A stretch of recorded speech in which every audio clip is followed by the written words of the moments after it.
Nag-aaral po ako first year student as marketing Saan? sa San Mateo Municipal College po. Okay. Ang pinag-uusapan dito pag-ibig.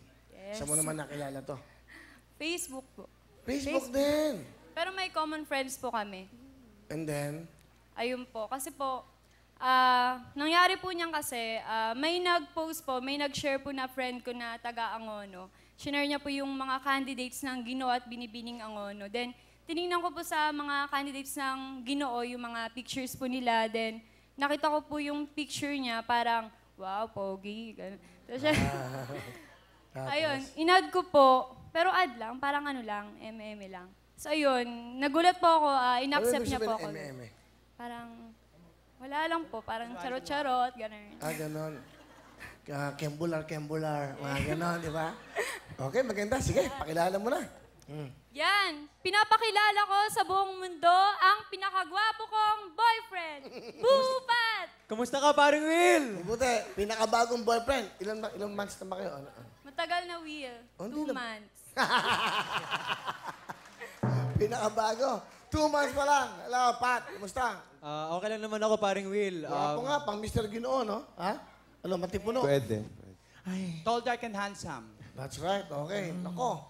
Pat, ano gusto mo sabihin kay Thea? Thea, Yes. Boo, gusto kong magpasalamat sa'yo sa lahat ng suporta binibigay mo sa akin. Sa mga naging laban ko na pageant, lagi ka nandyan, kahit gaano kalayo, na lagi ka napupuyat. Sobrang layo ng distansya natin sa isa't isa. Ako sa Angono, ikaw nasa Montalban, Rizal. Lalo-lalo ng birthday ko, noong September 15, bumabagyo pa nun. May buhawi pa nga sa Marikina eh. Pero ang ginawa mo, pumunta ka pa rin sa bahay namin para makasama ko sa araw ng kaarawan ko. Salamat, Buha. Mahal na mahal kita. First year pa lang tayo, syempre malayo-layo, matagal-tagal pa bago kung ano man yung hangar natin. Walang susuko. Walang bibitaw. I love you, Boo. Ay, naku. Thea?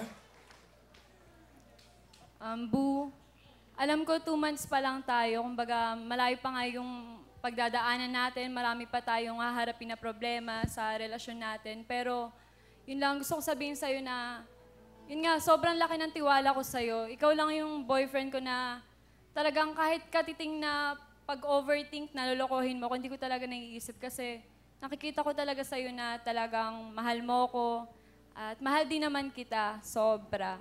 Mahal na mahal na mahal na mahal din kita. Wow.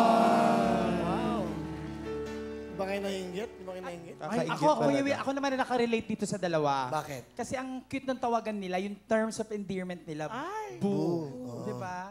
Kasi dati ganyan tawagan namin ng ang tawagan namin ng boyfriend ko dati, nget. Pag tinatawag ko siya, kasi gwapo siya, pero ang tawag ko sa kanya, pangit. Pero pag ako tinatawag niya, nasasaktan ako. Bakit tawag niya sa'yo? Ako, bakit gano'n? Naapektuhan ka. Parang masakit. Tapos, sabi ko, baguhin natin. Ano na lang? Iba na ang tawag niya sa akin. Ano? Bakla. Tapos ang tawag ko sa kanya, mahal. Kaya pag nagde-date kami, magpupunta kami ng mall, magtuturo yun. Bakla, bili mo ako nito. Ay, wag yan, mahal. Yun yung naging tawagan namin. Galing yun. Okay, ha? Ganun ba? So tawagan mo sa Tapos kanya. dalawang anniversary na ang aming anniversary. Dalawa? Oo. Oh. Kinsena siya katapos na. Oh, di ba nagpakan nyo? Mga istorya na.